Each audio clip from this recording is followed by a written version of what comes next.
Le mercredi, c'est au tour de Yann et Frank. Les boys, comment allez-vous? La vie est bonne? Tout se passe bien? Ah oui. Yes. De quoi on parle?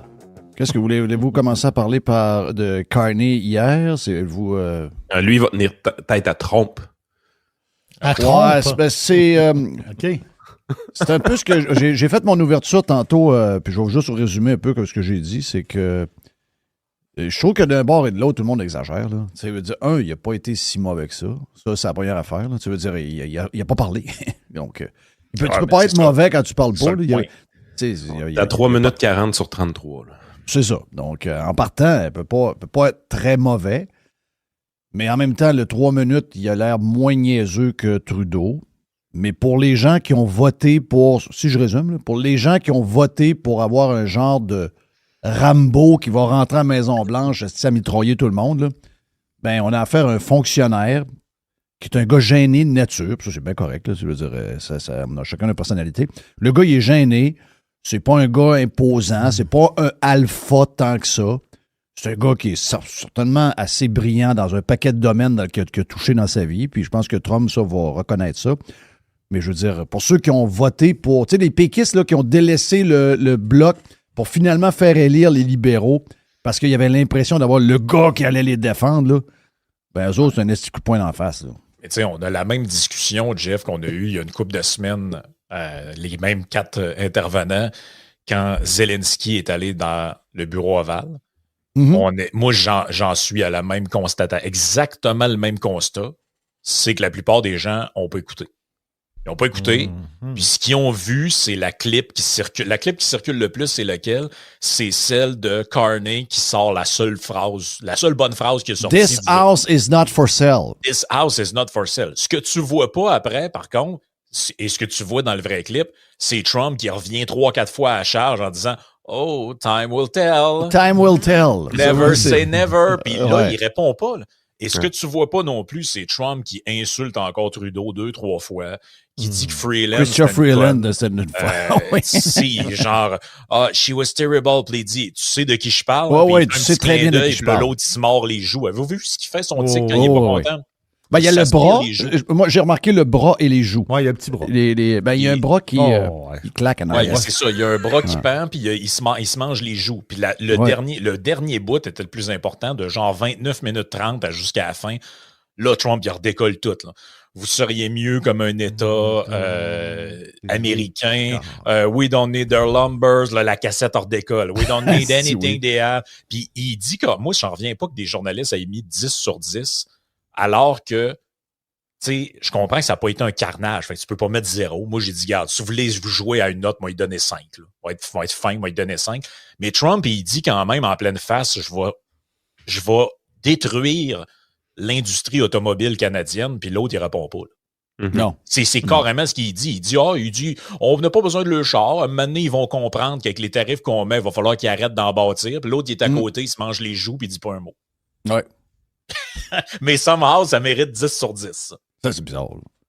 C'est l'histoire de notes, j'ai pas rien compris là-dedans. Là. Mais regarde, ça a l'air que c'est bien en mode de mettre des notes. Là. J'ai rien compris. Toi, t'as vu ça comment, Yann? Ben, je commence à comprendre l'utilisation un peu de Donald Trump de ce setup-là, parce que là, je veux dire, les pays étrangers... Hey, allume-moi, moi, je comprends rien. Moi, je comprends rien, moi. Allume-moi. Moi, je comprends à rien dans son affaire. Là. Ben, Trump, il a accès à ses médias locaux, puis ces médias locaux font un job d'information, tout ça, mais il est très conscient qu'au niveau international, les gens ont des bribes d'information versus... Donc, c'est pour ça qu'il répète toujours la même affaire. Exact. Quand il arrive... Moi, j'étais un gars de radio, en passant, hein, donc j'étais un DJ avant d'être un gars de talk, et c'est très rare que quelqu'un qui programme la musique comme du monde sait qu'il faut répéter 7 fois par jour le hit numéro 1 qu'on veut rentrer pour que ça finisse à rentrer dans la tête du monde. Mais c'est exactement le même principe qu'il fait. C'est un principe de station top 40, c'est ça, hein? Oh, oui, c'est exactement ça. Puis ces opportunités-là que les dirigeants internationaux lui donnent. Tu sais, on pense que c'est Trump qui donne une opportunité aux dirigeants de venir s'asseoir dans la chaise à côté.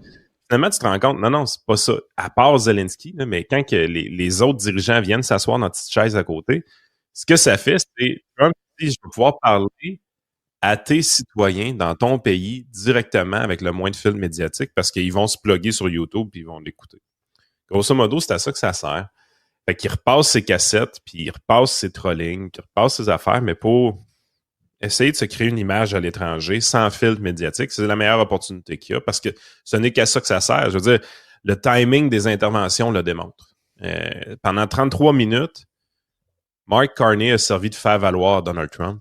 Trump a parlé des outils dans sa face, a parlé de toutes sortes de conflits étrangers. Frank nous disait, il y avait en passant, il fait ça avec tout le monde. Hein? Il fait ça avec tout le monde. Il a fait ça avec Roger Goodell la veille de la NFL.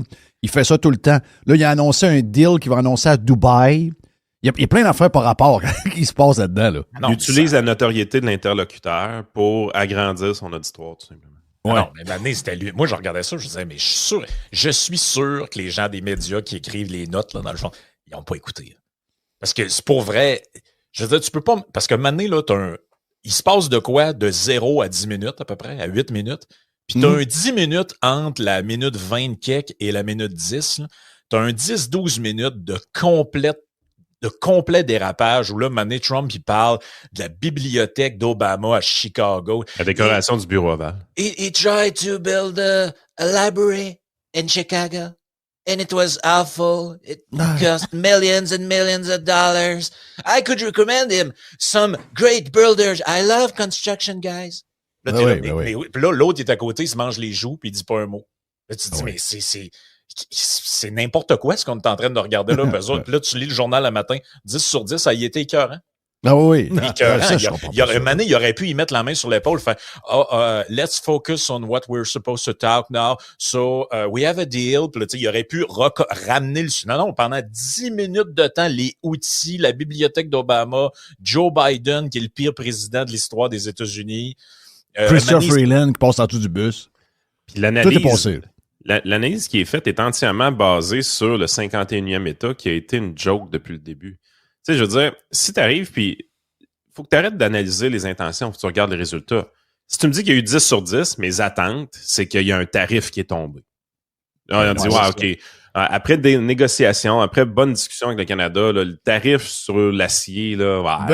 Yann, c'est une première rencontre, c'est pour établir des relations, voyons... En fait, les liners de Donald Trump étaient assez évidents. Hein? Il y a beaucoup d'emphases qui sont sur le friendship avec le Canada. Pourquoi c'est comme ça? La question qui est réellement à se poser, c'est celle-là.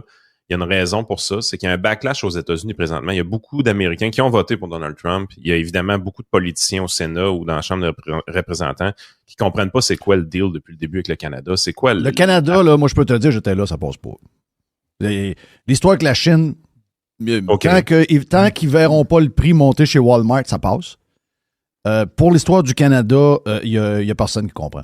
Ça c'est clair. Et tous ceux que je te parle, là, c'est des républicains qui me le disaient. Là. Exact. Ça passe pas. Fait qu'il y avait une stratégie de communication hier qui était assez évidente pour Donald Trump de parler beaucoup du friendship. Ce mot-clé-là est revenu énormément dans sa rencontre parce que lui, justement, il veut atténuer un peu ce backlash-là. Il est revenu avec ses affaires complètement loufoques. T'sais, vers la fin, justement, de l'entrevue, quand il dit « On subventionne le Canada, on subventionne le Canada, on subventionne le Canada avec le surplus déficit / ». Ça marche pas, ça. C'est de la mauvaise économie de parler de même, mais il est encore sur ces affaires-là. Il n'a pas encore décroché. Mais on s'entend qu'il sait, ça, ce qu'il dit que ça n'a pas rapport. Je pense pas. Pour vrai, Lutnick, Trump, pis ces gars-là, je crois qu'ils pensent réellement que leur modèle va fonctionner. Je pense qu'ils trippent de voir les coffres de l'État. Il y a comme au-dessus de 70 milliards qui sont rentrés de droits de douane à date. Ils sont contents de tout ça. Mais, tu sais, ils pensent que présentement, les chiffres du PIB qui ont droppé vite. Là, ce qui est arrivé au niveau économique, là, le premier trimestre de 2025 est négatif présentement aux États-Unis. La croissance est négative. Ce qui fait que si tu en as un deuxième, tu es en récession. Puis la raison pourquoi c'était négatif, c'était la quantité d'importations qui avait augmenté énormément dans le premier trimestre. T'es là, les importations ont augmenté à cause, ainsi de suite. Mais les importations, là, c'est par rapport à mars l'année passée, c'est quasiment 30% de plus. Exact. Même, je pense que c'est 41%. Ouais, c'est ça, c'est une patente de même. C'est le plus grand déficit commercial de l'histoire des États-Unis live, là. Parce que, dans le fond, le thinking des entreprises est intelligent. Ils se sont dit, on va... Ils ont rentré du stock à mort. Ben oui, ils ont rempli les entrepôts avant que les tarifs s'appliquent. Fait qu'il était quand même plus pris au sérieux qu'on pensait avec ces tarifs-là quand tu regardes cette stratégie-là commerciale. Mais là, il va y avoir un retour par rapport à ça. Éventuellement, là, est-ce qu'il va s'en tirer? Est-ce qu'il va y avoir un trimestre de croissance positive parce que là, les importations vont arrêter? Parce qu'ils vont arrêter. En fait, ils sont probablement arrêtés pas mal présentement. On a plusieurs parts aux États-Unis qu'on parle de 33-35% de baisse d'achalandage de leur côté. Los Angeles, c'est pas loin de 41%. Qui prévoit là, dans les jours, dans la prochaine semaine, à peu près 41% de baisse. Fait que c'est toutes des mauvaises nouvelles économiques, ces trucs-là. Quand il arrive puis qu'il dit... tu sais, puis le pire, c'est que Mark Carney avait la chance vraiment hier de faire des bons coups, de porter des bons coups, puis il les a pas portés. Je te donne un exemple. Quand il parle de l'industrie automobile, dire, écoutez, les Canadiens produisent des autos, on n'a pas besoin de leur auto. Pourquoi on prendrait leur auto? On va leur mettre 25% de tarifs. Ils vont finir par comprendre que ça sert à rien de produire des autos. Ce que Frank disait tantôt, là, il nous dit carrément, je vais tuer votre industrie automobile. C'est ça qu'il a dit dans la rencontre. Je dis, moi, il n'y a aucun journal qui parle de ça le matin. Moi, ça me fascine. Non, c'est 10 sur 10. On a gagné 1-0 d'après la première page du journal. Mais la réponse de Mark Carney aurait pu vraiment être simple. C'est, ouais, mais Donald, il faut que tu te poses la question suivante. Pourquoi ça coûte plus cher construire une auto aux États-Unis? La raison pourquoi GM, Ford et Daimler Chrysler ont décidé dans le temps de faire ça au Canada, il y a une raison à ça, c'est que ça coûtait moins cher chez nous. On est plus productif. Notre acier est à meilleur coût, notre aluminium est à meilleur coût, notre plastique est à meilleur coût. C'est la raison pourquoi ils viennent chez nous. Il y avait moyen de faire du back and forth avec. Puis il est arrivé et il dit, comme vous voyez, c'est un problème complexe, puis il va y avoir des négociations éventuellement, puis blablabla. Puis t'es là, tu dis, man, tu sers juste de petit caniche qui fait valoir Trump comme étant le dominant présentement. Tu sais, t'avais un caniche contre un Dumberman hier et l'image a juste été renforcée hier. Moi, ce que je retiens le plus, c'est le non-verbal dont on a parlé, mais le fameux « if I may ». Ouais. Le gars est en train de dire qu'il va... il lui dit carrément dans la face, là, après. Ça prend même pas 5 minutes que l'histoire de Frank, c'est vu comme un gars plus poli que lui, le gros orange, gros voleur. Il n'y a pas de classe. Nous, on a envoyé quelqu'un avec de la classe. Pourquoi tu dis ça? Ouais, mais bon, OK. Moi, je l'ai dit depuis le jour 1, puis j'ai pas changé d'idée là-dessus. C'est pour ça que j'y mets pas 0, comme du monde dise, d'un certain sens. Je dis, regarde, peut-être 5 sur 10, parce que je pense que globalement, il y a une approche qui est pas contre-productive, contrairement à celle de Zelensky, dans le sens qu'il a compris une chose, c'est que Trump, faut que tu le flattes dans le sens du poil, faut pas trop le comprendre. OK, ça, il a raison là-dessus. Par contre, un moment donné, ça a ses limites aussi. Quand le gars dit « Hey, la ligne, là, c'est un peu n'importe quoi. » Je l'avais dit à Governor Trudeau. Mais faut que tu l'arrêtes, là. Le gars, c'est ça. Puis le gars, il répond « If I may ». Puis le bout où il parle de Freeland, puis il dit « Tu sais de qui je veux parler? Hein? La grosse pas bonne qui était là avant. » Puis Carney, il fait comme des signes de main en voulant dire « Je veux parler ». Puis moi, j'étais sûr que quand il allait reprendre la parole... Il y a comme le petit doigt dans les airs. Là, il y a le petit doigt. Puis là, il reprend la parole, mais pas pour défendre, tu sais, en disant je veux juste dire que, tu sais, Chris Job a une bonne campagne, puis, tu sais, les Canadiens m'ont choisi, mais ça aurait été une bonne candidature. Il aurait pu essayer comme de la menace. Tu sais, normal, tu sais, on nous a dit que c'est un joueur d'équipe, ce gars-là. Il a pas défendu personne de son administration. Non. Il l'a laissé se faire planter ben raide. Puis il a renchéri en parlant d'une affaire du genre, mais tu sais, on travaille sur l'amitié, puis je sais pas trop. Puis tu sais, tu regardes son tweet, là, faut que je vous le lise, c'est magique. Là. Rappelez-vous que ce gars-là, le soir de l'élection, en fait, pendant la course à la chefferie, il nous a dit que les États-Unis étaient une menace existentielle sur le Canada, qu'on risquait de se faire envahir, même militairement, par l'Alaska. Ça, il a dit ça dans le débat des candidats. Il nous a dit le soir de l'élection, Blanchet-Graville, vous le rappelez quand vous y avez jasé la semaine passée, que les relations avec les États-Unis, c'était terminé. C'est terminé, les relations avec les États-Unis. Ça ne reviendra plus jamais. Hier, il écrit « Merci au président Trump de m'avoir invité à la Maison-Blanche. Notre rencontre d'aujourd'hui marque le début d'une nouvelle relation entre le Canada et les États-Unis, fondée sur le respect. » Le gars t'a dit 3 fois qu'il allait t'envahir puis qu'il allait faire crever ton industrie de l'automobile, mais fondée sur le respect et bâtie sur l'intérêt commun et aux bénéfices transformateurs de nos deux nations. Là, tu te dis, mais dans le fond, toute votre campagne électorale, c'était qu'une spin de propagande pour se débarrasser des conservateurs. Et les imbéciles de Canadiens ont embarqué là-dedans. C'est le bout, c'est ça. C'est le bout où on avait de la misère hier. Tu sais, le genre, je sais qu'il y en a qui vont encore dire « Ouais, mais tu t'en vas au bureau Oval, t'es pas... » Ouais, mais si tu l'as dit il y a 2 semaines dans un rassemblement, puis t'arrives 2 semaines après devant la personne... Puis tu dis tout le contraire, puis là, tu dis, Criff, une chance qu'il est là, il brasse Neto, il nous brasse un peu, ça fait du bien. Là, Chris, non, moi, je te le dis, là, les gens qui ont... Parce que ça leur a chambardé l'élection. En passant, le flattage que Trump a fait à Carney, il n'y en a pas d'histoire là, du building à Kushner, puis il n'y en a pas d'histoire de ça. Il n'a jamais touché à ça, c'était pas son domaine, il n'a jamais été là. Arrêtez les histoires, là, ça n'existe pas. Là. Mais vraiment, c'était l'homme de Trump. Et moi, la question que je me pose, c'est... Moi, ça me fait chier. Ça peut pas être juste ce qu'on a entendu de Poilievre, pourquoi Trump... aime pas Poilievre. Il y a de quoi qu'on ne saisit pas avec Poilievre. Non, mais il y a le rôle du Kingmaker dans tout ça aussi. Tu le sens à un moment donné, je sais pas, c'était plus subtil cette affaire-là, mais Trump, tu sais, au début de la rencontre, c'est un peu du léchage de cul des deux côtés. Oui, c'est ça. Puis là, on dit... mais moi, je parle des sous-entendus. Oui, mais tu vas voir le sous-entendu que je te présente. Et il dit qu'il y a eu une grosse élection. D'ailleurs, c'est un méga comeback. On n'a jamais vu ça dans l'histoire canadienne. Grosse élection. Puis un petit peu plus tard, quand il se met à planter Trudeau, on découvre que finalement, Donald Trump, il l'a pas regardé, la campagne électorale au Canada. Et pire encore, il n'y a aucune calice d'idée comment ça marche.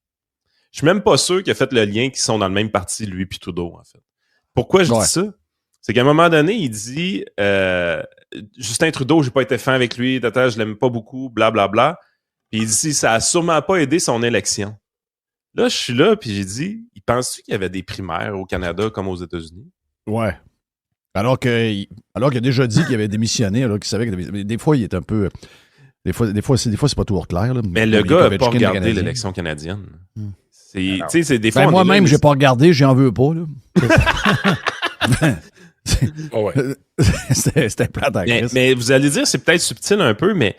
Trump, dans ce passage-là, montre qu'il n'a aucune idée comment nos élections fonctionnent. Il s'en contrefiche en réalité. Il détestait Trudeau profondément. Ça, c'était tout vrai. Ouais.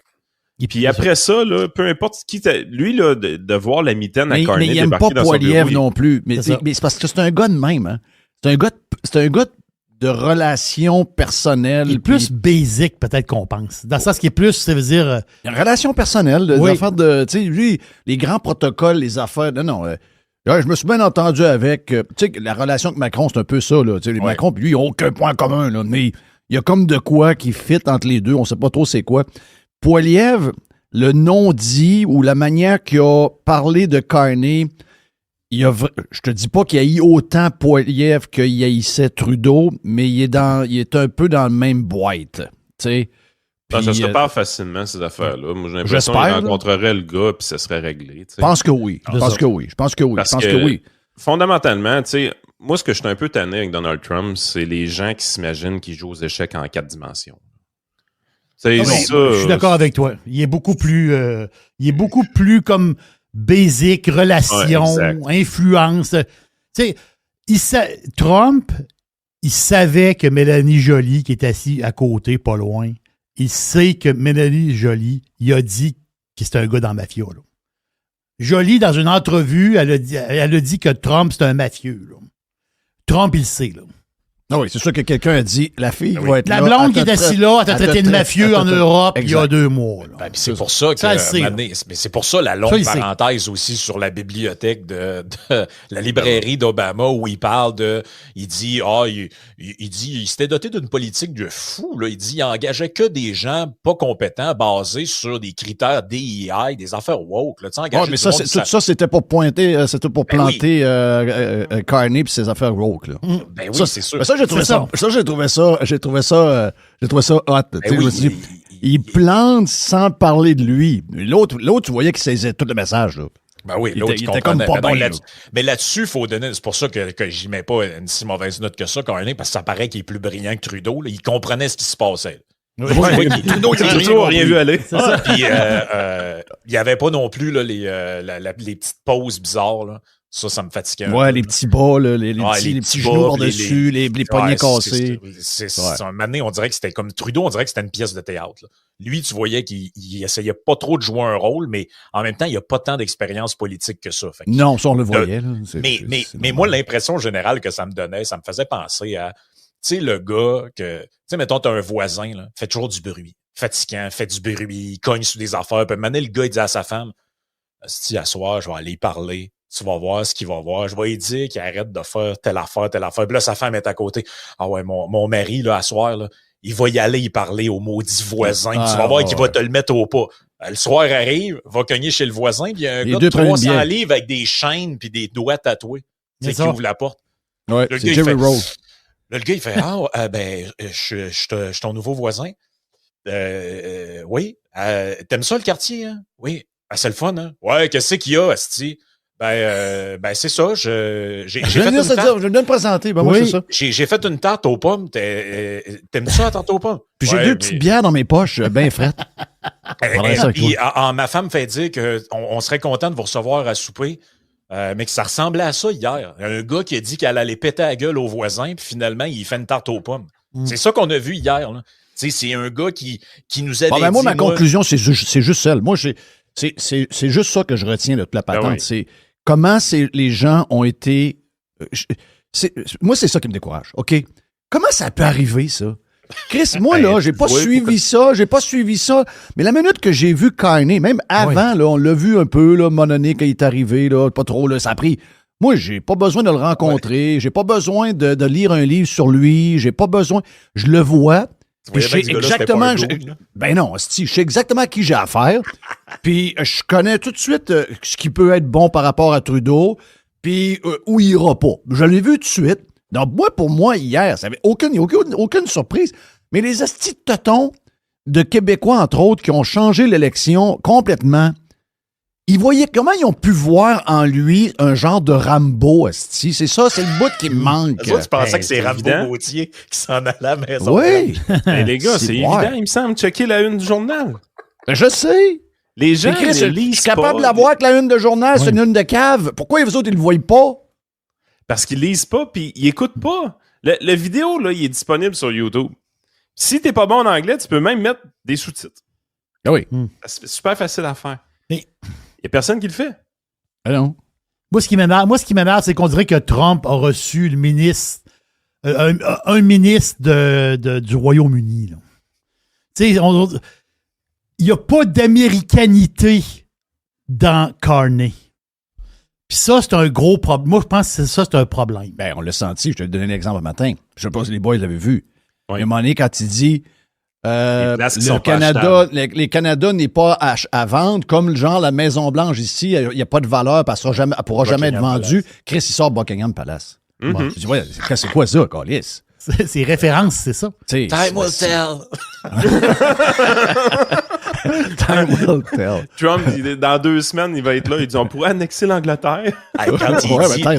Pourquoi pas? Quand il dit, maintenant, je suis un promoteur immobilier, moi, je regarde ça, le Canada, il dit, I'm a real estate, I'm a good builder. C'était comme. Je me suis dit, il va sortir l'histoire comme à Punta Gaza. Là. Ouais, c'est ça. Il veut nous annexer, c'est faire des resorts tout le tour du lac Saint-Jean. Ouais. Puis l'autre, il est à côté, il se mord les joues. Le babysitter à Trudeau et 2 jambes croisées à côté, il dit pas un mot. Non, il dit pas un mot. Mais moi, tu sais, l'histoire du 51e État, là, je vais vous dire que c'est peut-être pas Trump qui va le faire, mais à un moment donné, si on continue à être faible de même, ça va arriver par la force des choses. Là. Ben, écoute, le 51e État sera jamais le Canada. Mais là, la probabilité que ce soit un jour l'Alberta commence à augmenter. Là. Puis, tu sais, dans toute cette histoire-là que Daniel Smith a kické cette semaine, lundi, moi, ça m'a fasciné. Je veux dire, quand j'ai ouvert mon Twitter le matin pour checker un peu ma revue de presse, faire les affaires, puis là, je vois des comptes X séparatistes qui sont là. Hey, Daniel Smith, c'est une vraie, puis elle est bonne. Puis là, j'ai fait... Tu sais, quand on dit que le monde ne lise pas puis écoute pas, là, ça, c'était magique. Là. Parce que si tu regardes les articles qui parlent de Daniel Smith, tout ça, t'as pas une tonne d'informations. Tu sais, on parle de sondage, puis la souveraineté est à combien, puis ça serait quoi une question référendaire, tout ça. Alors que quand tu écoutes vraiment son interlocution, la question référendaire, elle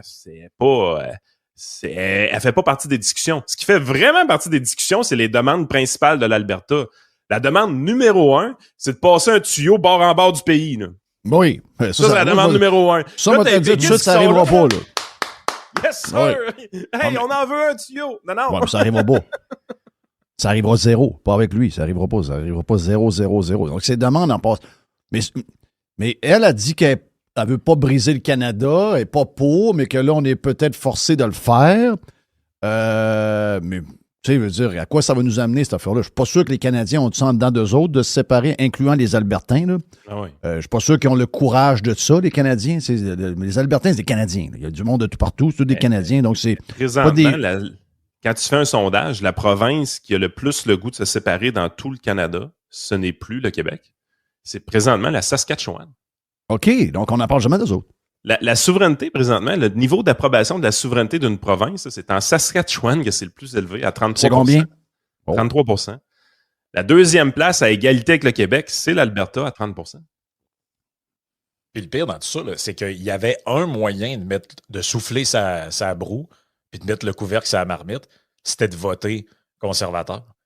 Moi, oui. je le dis. Hey, écoute, avant l'élection, moi et Yann, on parlait de ça, puis je disais, ce qui est menacé en ce moment, puis de ce dont personne ne parle, c'est les gens se roulent dans le sirop d'érable, puis on est soudainement Canadiens. Mais l'enjeu, c'est un enjeu d'unité nationale. Là. Ça pète de partout. Là. Les Albertains sont fâchés, le monde en Saskatchewan sont fâchés, dans l'Atlantique sont fâchés aussi à cause de l'histoire de la taxe carbone, qui se sont fait niaiser. Le Québec est là-dedans aussi.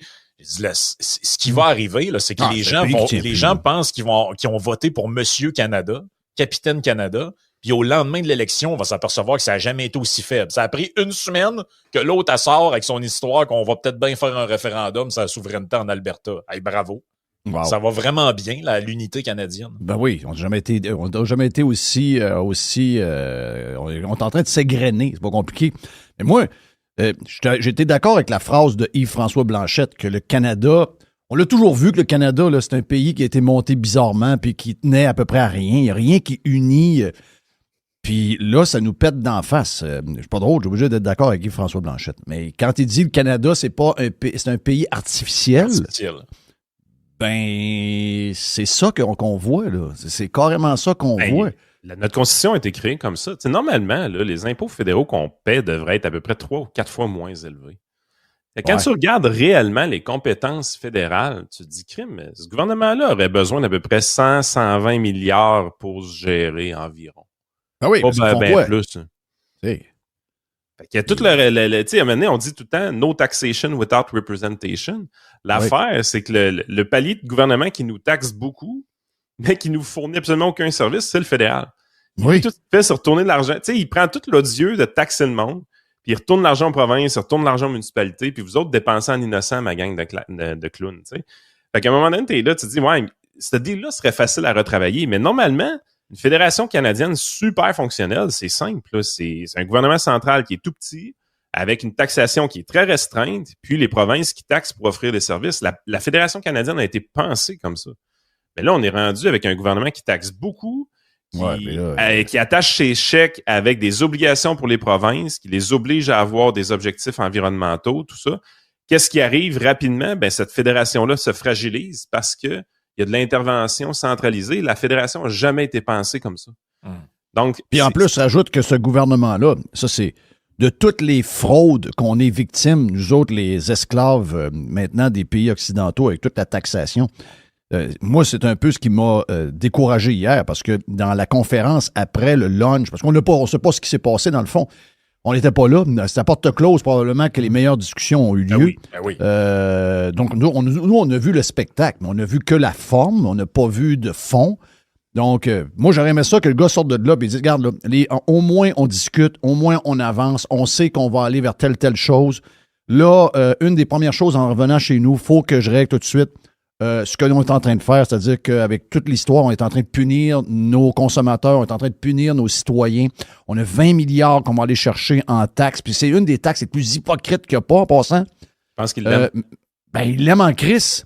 C'est ça que je vois, puis je suis pas sûr que c'est pas le cas de tous les pays qui sont impliqués dans toute cette guerre-là.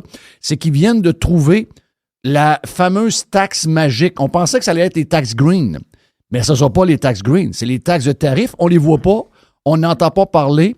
Il y a même du monde qui sont pour parce qu'ils pensent que c'est l'autre qui le taxe, donc il y a une confusion. Ouais, puis là, Chris, ça rentre 20 milliards par année dans un plan qui est budgété sur 4 ans en passant, là.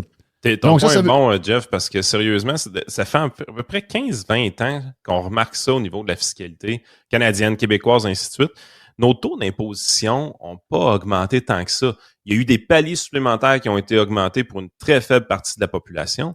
Mais quand tu regardes vraiment les taux d'imposition de la classe moyenne puis des gens un peu plus pauvres, leurs taux d'imposition ont baissé dans les dernières années. Dans les années 70-80, on était beaucoup moins hypocrite. On taxait lourdement le revenu, mais c'était à peu près tout. Maintenant, on a une panoplie de nouvelles taxes qui essaient de plus en plus d'être déguisées. On les attache avec une bien-pensance tout le temps. Ah, ben ça, c'est pas bon. Du Pepsi, c'est pas bon. Là, on va mettre une taxe sur le sucre. Puis là, on va mettre une taxe sur l'environnement, puis une taxe carbone. Puis on va taxer toutes les affaires qui sont mauvaises. On monte les produits SAQ 3 fois par année pour toutes sortes de raisons pas vraies, là. On monte le prix du gaz en vous faisant croire que c'est parce qu'on passe de l'hiver à l'été. Toutes sortes de patentes qui arrivent, là. Il n'avait jamais été vers les tarifs parce que la théorie économique a toujours prouvé que c'était stupide d'aller là. C'était une très mauvaise taxe, une taxe qui est contre-productive. Mais la journée qu'il y a le gros orange a pris le coup lui-même, volontairement, de dire on ramène les tarifs sur la table, c'est une bonne taxe, puis c'est un des plus beaux mots du dictionnaire, puis tout ça. Tout l'odieux de la classe académique, économique qui dit ça n'a pas de sens ce que vous faites là, c'est débile, tout ça, c'est tout Donald Trump qui l'a pris. Mais ça l'a aussi libéré les chaînes de tous les autres premiers ministres et présidents de la planète qui ont subi ces tarifs-là. Eux autres arrivent avec leurs contre-tarifs et ils ne subissent absolument aucun mauvais coup de leur côté. Voilà, exact. Ben, puis dans la population, tout le monde, à tous ceux que je le demande, tout le monde me dit que les prix à l'épicerie ont monté à cause de Trump. Tout le monde. C'est boire. Puis du monde, pas des caves, là, OK? Pas les... Tu sais, les fois, tu dis, lui, c'est un esti de tonton. Non, pas du monde. Mais à partir de là, il rentre 20 milliards. Écoute, il l'a mis lui-même dans sa plateforme, 20 milliards par année. Ça fait 15 ans qu'ils cherchent une moyenne de nous taxer en cachette. Oui. Ils l'ont trouvé. Ils l'ont trouvé. Puis sais-tu quoi? Je pense que même de l'autre bord, pas sûr, là, tu l'as dit tantôt, Trump il est content, il voit 70 milliards rentrer de même. Je dis, hey, tabarnache, c'est le fun, ça. C'est correct, ça. Ouais. C'est bien triste. Non, bien trippant. Non, je pense qu'il y a... C'est mon côté conspi, là. Je regardais ça hier, je me dis, câlisse, sont-ils en train de fucker toute la patente pour essayer de nous taxer plus en hypocrite? Puis c'est ça le but derrière ça. Ça commence à ressembler à ça. Non, ça commence à ressembler à ça. On sent que tout le monde est confortable à ce que ces négociations-là aillent pas trop vite. En fait. Exact. Parce que, tu sais, c'est super facile à régler. Là. Tu dis, écoute, là, on sait que c'est pas correct les tarifs. On les cancelle unilatéralement de notre côté. Il n'y en a plus de tarifs. That's it. Jerry? Là, t'as pas de tuyaux, t'as pas de projet, t'as des taxes de plus. Christophe, le Canada, il s'en va où, là? Ça veut dire, à un moment donné, on vit dedans, nous autres, là. À un moment donné, ça va prendre un peu d'activité, là. C'est-à-dire, qu'est-ce qui va se passer, tabarouette? Oui, puis toute l'histoire du libre-échange canadien, c'est toute la bullshit. Là. On n'a rien vu de ça encore. Là. Rappelez-vous qu'ils se sont rencontrés, supposément qu'un de ses premiers gestes, Carney, quand il a été nommé là, c'était de rencontrer tous les PM provinciaux, puis ça a l'air que tout le monde a signé là, en bas de la feuille. Là. Legault, toute la gang, tout le monde était pour ça. Là. Oui, on va mettre les... Il y a certains PM, c'est vrai, qui ont agi pour ça, là, entre autres des maritimes, de dire, nous autres, on va passer une loi qui dit que si c'est bon d'une autre province, c'est bon chez nous. Entre autres, par rapport à, mettons, limite de poids sur les camions, puis ces maudites niaiseries-là qui limitent le commerce interprovincial. Là. Mais à ce que je sache, un matin, je peux pas plus m'acheter une bouteille de vin à LCBO. Non. Il n'y a pas de beurre ontarien si je vais à l'épicerie tantôt sur la tablette. C'est ça. Non. Il n'y a pas de... Il y a rien de ça. Il est là, mon point. Il se passe rien. Non, il se passe rien. Temps de changer de sujet. Un autre sujet. Sujet numéro 2 après un genre de petit break. Et ce sera pour les gens sur le Prime, entre autres.